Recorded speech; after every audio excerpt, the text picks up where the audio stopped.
Rick, after Admiral hit a three-pointer late in that game and you took the lead, he came to the bench and he was like, okay, settle down now. We still got more to go. Did you notice that? And I wonder what you thought of that by him. Well, yeah, I mean, we've been through it enough with our guys, knowing that, you know, those last couple of minutes of a game when you fought back and things swing your way a little bit, and the game is never over. I think they realize that. I mean, actually,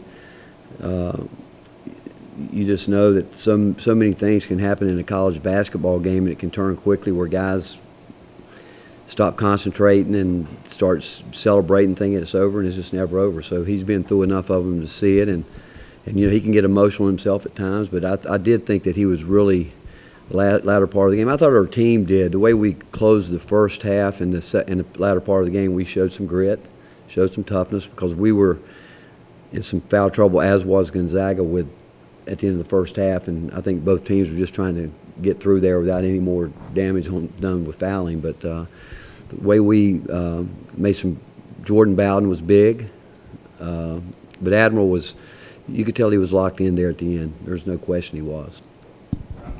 Coach, how much do you think you guys benefited from the experience against Kansas in New York yesterday? How much do you think that played into getting it done? Well, you know, we still go back and talk about some of the games over the last 2 years that we've been in. You know, we often refer back to what we learned from the Villanova game a year ago. We did talk about the Kansas game and knowing that the mistakes that we made. We talked about being overly emotional and not really being as disciplined as we needed to be offensively against Kansas. We had a lot of possessions that we got, again, just too emotional, took tough shots, and we knew that, and I think what these guys have learned more and more through these games is you truly have to play for 40 minutes, and you've got to understand how important every single possession is, and you don't have to be perfect, and we told them that before both of those games, and we don't have to be, but we got to try and know that you're playing against a team. Yesterday, Gonzaga's really, they're one of the best transition teams that we've coached against in a long time. They really make you pay if you don't get back and talk, and they hurt us there because they're really good. They know what they're doing. They get where they need to go, and they're just so extremely well coached. But I think, and you think about Kansas, same thing. They hurt you. If you take bad shots or turn the ball over, they're going to make you pay. And that's one of the biggest things I think that we would take away from both of those games. Wes, Charlie, and then Austin. Rick, with Grant's fifth foul there, how surprising was that for a guy who probably knew that he was on 4 fouls? Did he just kind of get – did he know he was on 4 fouls at that point, and did he just get kind of emotional? He and I were just over talking before I walked over here, and he asked me about it, and he said, what do you think? I said, early in the game, you got to let that go, but at that stage of the game, you got to make that play. He's got to be willing to sacrifice himself and do that. And because it's a one-two possession game at that point in time, and I said, you've got to, and again, I don't know if he could hold himself back anyway, because he's going to be competitive, and we work so hard at trying to challenge things at the rim, and it's just what I did tell him about the fouls he can't commit is the one when he tried to pick up a charge 15 feet from the basket. Those were plays. You know, Admiral picked up a cheap one early out on the perimeter 30 feet from the basket. Those are the fouls those guys have to stay away from. But Grant's last 2 fouls, you know, there's a lot of wrist touching and in the lane all night long with both teams. I mean, because both teams were contesting shots, and that happens. And you know, he probably was more upset about his 4th foul than he was. But that one, again, I told him at that point in time in the game he's got to make that play. Coach, Jordan Bowden hit some big shots down the stretch of that game. What's your assessment of his play so far this season?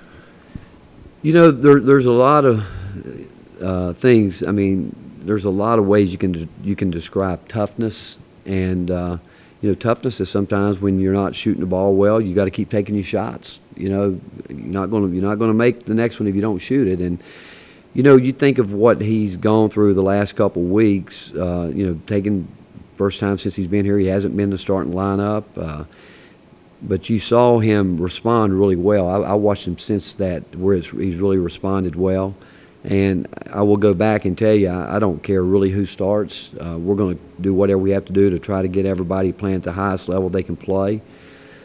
Then you go back and think about him. He's been very good in practice. He was really, really good this week in practice. And on Friday, he tweaked his ankle. And we were having a great practice and just one of those freak things. And when he went out, it became just a hush across the Pratt Pavilion court because, he was playing great. So he didn't practice anymore really up until he did a little bit on, I don't think he did very much at all out there. He didn't practice at all, but he shot and did some things. And Chad and Garrett did a great job from the time he turned his ankle in practice. They never stopped working on him. And he told me, he said, I'll be ready. He said, I'll be ready. And I thought he went in yesterday, and I thought he was really the biggest key in the game because when we were really struggling to shoot, score the ball, and we missed some shots, he got aggressive, and he was the guy that got it going. And then a big play of the game when Norvell got going, and we knew he could get going. We knew they were going to try to get him going, and they did. And we told Bowden to get on him and just take him out. You got no responsibility other than trying to down him. Don't let him come off those walk-away screens. And he did a terrific job. He really did, and he does a lot of that. And I thought he got back in the last week and a half playing the way that we need him to play. Coach, I know you take great pride in playing a tough non-conference schedule. Kansas and Gonzaga, those were, neutral sites. Are you kind of amped to get your team in a kind of a hostile environment? Well, it was hot. This it weekend? wasn't a neutral site yesterday. Well, you know what I'm saying, though. When the president of Grand Canyon texts emails his students and say, you come to the game and Portland Gonzaga, and by the way, that's one of the great student bodies of all time. And for the president to send an email out and say, hey, we want you to come to the game and pull for Gonzaga because I think they want to get in that league with Gonzaga. And if you'd heard the introduction before the game, you would not think it was a neutral site game. But I really do appreciate our fans because there was some orange in that building yesterday. And our last two trips, we've had some people travel, over, 40, 50 people travel with us, make the trips. And I really appreciate that because I think it shows where our program is continuing to grow. But yesterday's atmosphere, it was an unbelievable feel in the building. And but this week, obviously, we travel to Memphis, which will be, I'm sure Memphis is one of the great basketball cities. I've always appreciated what Memphis basketball is about, and Penny Hardaway's done a great job creating the excitement that they want. And but this week, and I think he, along with all coaches this time of year, when you're in December, you're still worried about getting your team better, and I think we all do that. But I do think our guys embrace being in an environment where there's a lot of people there, and like I said yesterday, was truly a great basketball environment. Mike, then Jimmy. Eric, two questions. One, Grant had 7 assists yesterday. Just what's his passing meant to your team? And then two, on a lighthearted note, do you know if you guys went out and celebrated at Waffle House last night? Well, Grant can pass the ball. Sometimes he's a little bit overly aggressive with it, but he likes to pass the ball. He really does. And we had to adjust a little bit last night because they were. They're such a well-coached team, and they were sitting on that inside-out pass to the backside, and they almost got it a few times. But Grant was making the right play. Only one time I thought he took a quick, tough shot. But you know what? He felt, and we just talked about it. He felt like he wasn't shooting the ball that well, and he was really trying to get other guys involved, and that's a sign of maturity and understanding that. But he does like to pass it. Did they go? I don't know if they went to the Waffle House, and they did tell me that when they got back here to the dorm, there were a lot of students were waiting on them, and which is really neat because I like to think our guys understand that we're just a small part of this university and appreciate the fact that people, care about what we're doing because I know we all care about what they're doing, and with exam period being what it is, but I do know that, and we got back late. We had a little bit quicker trip but we got back earlier than we thought, right? Had a good tailwind. Didn't have one going out there, but our guys are in exams right now, but I know they appreciate the support. I know they got at the dorm, and did they go out to Waffle? Is that what you're telling me? Yeah, that's a little bit out of their price range. you know. Yeah, they are. Believe me, they get a lot of food. Rick, a couple things. One, update on Lamonta Turner, and secondly, what do you think beating a #1 ranked team in the country does for your program? You know, Jimmy, it's December. Well, first of all, with Lamonta, you know, it's up to him. You know, he's still rehabilitating. When he thinks he can play, I guess he'll play. And but with, you know, it's December, and I think that these games are, you know, we're all trying to build resumes. We know that. And is it important? I think all these games are important. I do. But the fact is, Gonzaga is I mean, you go back for as long as I can remember now, you know, they've been there, and the fact that they were the #1 ranked team in the country, and I will tell you, they are really, really good, and there is no doubt that they're a national championship contender. There's no doubt. I mean, they're down a man, a really good player, and they get him back, and Mark does such a great job. They are really an explosive offensive team, and they were, I think averaging 96, 98 points coming in, but it was a really it was a hot. The official came over to me and said, you know, this feels like March. I said, well, let's referee like March, you know. But it did. It had that feel. It did, and I think we all felt that.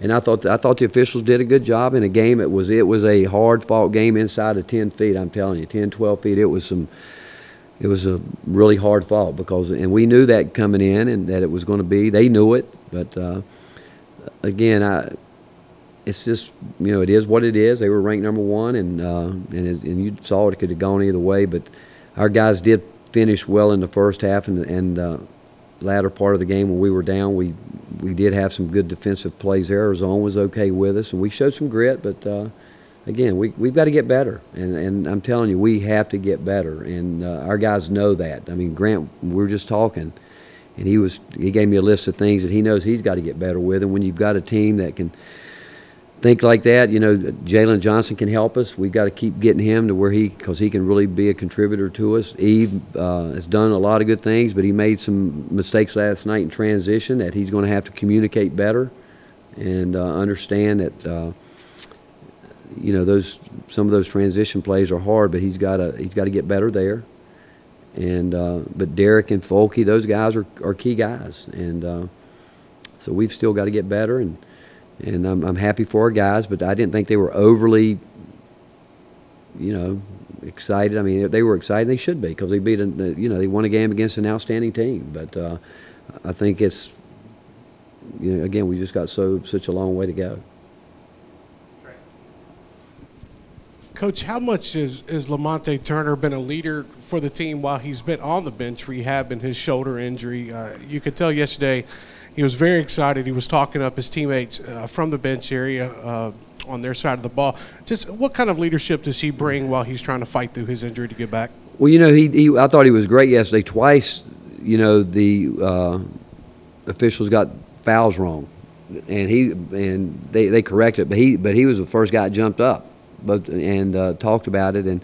But he was great with his teammates, you know, trying to encourage them. And he's locked in with his team. He is, and he wants to get healthy. There's no doubt. And he's the guy that's got to decide when he thinks he can move and play the way, and because it's physical. It's not so much, you know, just shooting the ball, any of that. It's, you know, out there when you're a point guard, you're getting hit all the time. You know, screens here, there, because they're on the ball. He's on the ball quite a bit, and those ball screens, they come up and get you, and so he's got to just feel good about it. But I do know yesterday he was really, truly locked in with his teammates. Coach, Jordan Bone did not have a good shooting day, but, I mean, 9 assists and I think just maybe 3 turnovers in a really fast-paced game. What did you think about him and not letting his shooting really kind of affect his mindset? Well, here, I want to read you Tom's notes that he does a good job with here, because he does this. I don't do this. But he said, Jordan Bone scored 5 points versus Gonzaga, and his 9 assists directly led to 25 points. Jordan Bone had 3 assists in the final 4 minutes that led to 8 points. Though his points and his points and assists, Bone has accounted for 32% of our points this season. How was that, Tom? It's fantastic. So that's Tom's stats.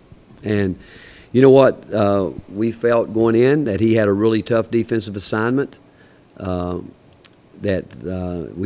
him that their point guard was ahead of the snake, and he was going to have to try to control as much as he could. And I thought both of those guys went at each other pretty good. They did, and Perkins didn't have a particularly great shooting game either, and they were really daring Jordan to shoot it. You know, they were going way under. We actually told him, man, if you don't shoot the ball, if they're going under, it's going to really get us stymied on offense. And you shoot it, we'll go get it. You know, we had 7 turnovers, but 2 of those turnovers came off of aggressive offensive rebounds. You know, Eve went up and got one there, and remember he came down and couldn't get his feet under him. Then at the end of the game, 3 guys tripped over each other when we had the ball, which was one of those plays. But overall, I think that he's getting better, and he's got to continue to improve. Rick, when you've got a player like Admiral who physically when he wants to put the ball on the ground and kind of put it up near the rim, that he's pretty strong and physical and can do that. How tough is it to let that guy go out and shoot, knowing that I know you trust him now to go shoot that, but when you knew he was so good around the paint and so strong, how tough was it to let that guy, give him a leash to go outside? Well, the last 2 plays, we ran a play for him to get the ball and allow him to play off the dribble there. I think he's a terrific 15-foot player and I've watched him. I said this to him after the game.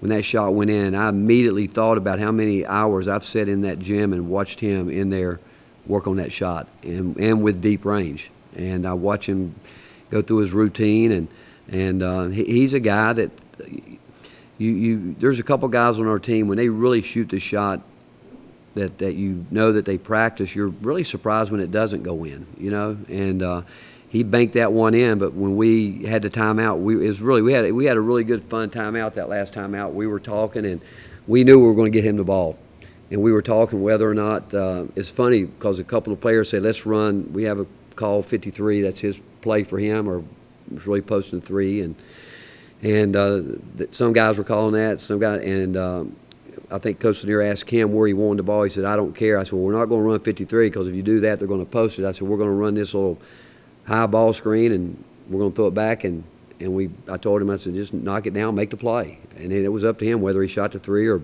you go back to the play before that. We kind of ran him off a little dribble and let him get a play with the ball off the dribble. But then we said, hey, and those other guys knew he was going to shoot it, and they were ready to go get it. But it was neat listening to his teammates talking about where do we want to get him the ball, and he said wherever, and so we just went with the high ball screen, and he knocked it down.